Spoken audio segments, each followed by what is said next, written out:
Moi, c'est Mamadou Babougnang. Je suis le président du réseau panafricain de la science mystique et du patrimoine ancestral, chef suprême des valeurs et traditions africaines. Je suis du Mali, je suis malien. J'ai fait mes études au Sénégal, les études de l'école de médecine de Dakar. Ensuite, j'ai fait l'université de Bombay en Inde. Vous savez, chaque année, on choisit un pays en Afrique où on organise la rencontre des détenteurs du savoir occulte africain. Donc, avec l'événement du coronavirus, toutes les frontières étaient fermées, il n'y avait pas de manifestation, raison pour laquelle depuis l'événement de Bamako le 8 février, la grande conférence de la rencontre des détenteurs du savoir occulte africain à Bamako. Donc, en 2021, nous avons choisi la ville d'Abidjan, la Côte d'Ivoire. Et c'est cette rencontre qui aura lieu, Inch'Allah, le samedi, le 20 novembre, au palais des Sports de Tréjouille. Vous savez, l'Afrique est le berceau de l'humanité. L'Afrique est remplie de savoir. Et si nous constatons, si nous prenons les œuvres de Cheikh Anta Diop, toutes les connaissances, toutes les sciences proviennent de l'Afrique. Mais malheureusement, l'Afrique est le continent le plus effacé aujourd'hui dans le monde entier. Au XXIe siècle, on n'a plus le droit, les Africains doivent se réveiller, la jeunesse doit se réveiller. Et si toutes les connaissances sont là, pourquoi l'Afrique est en retard? Donc on s'est posé cette question. Si l'Afrique a des fils comme le professeur Babou, ce n'est pas normal que l'Afrique soit oubliée. Donc ce n'est pas du tout normal. Donc nous, on s'est fixé comme objectif de démystifier certaines pratiques frauduleuses de nos détenteurs de secrets. Vous savez, si nous prenons l'exemple, aujourd'hui, nous prenons le maraboutage. 90% de nos responsables qui sont dans les prisons aujourd'hui, vous trouvez que c'est les marabouts qui sont à la base.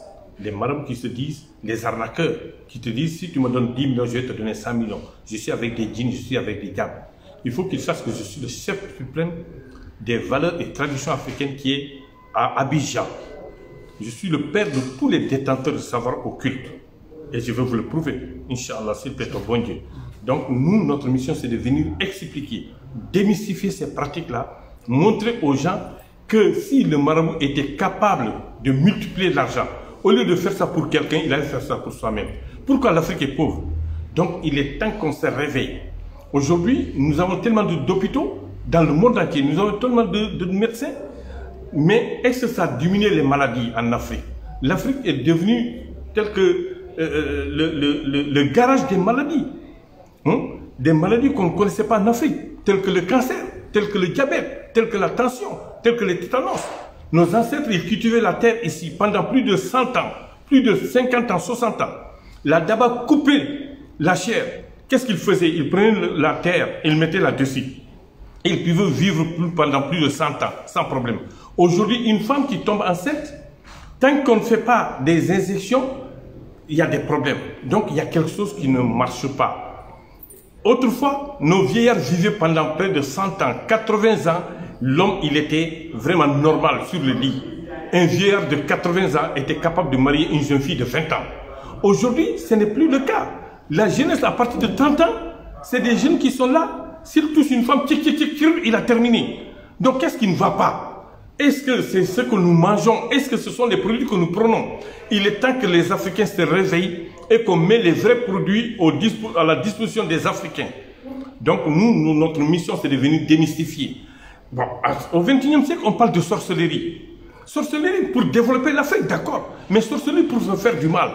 Il faut que les Africains se réveillent, qu'on arrête d'être méchants, qu'on arrête l'égoïsme total entre nous Africains, qu'on se donne la main, qu'on arrête de politiser les pays. Les Africains doivent se réveiller pour que l'Afrique soit au rendez-vous.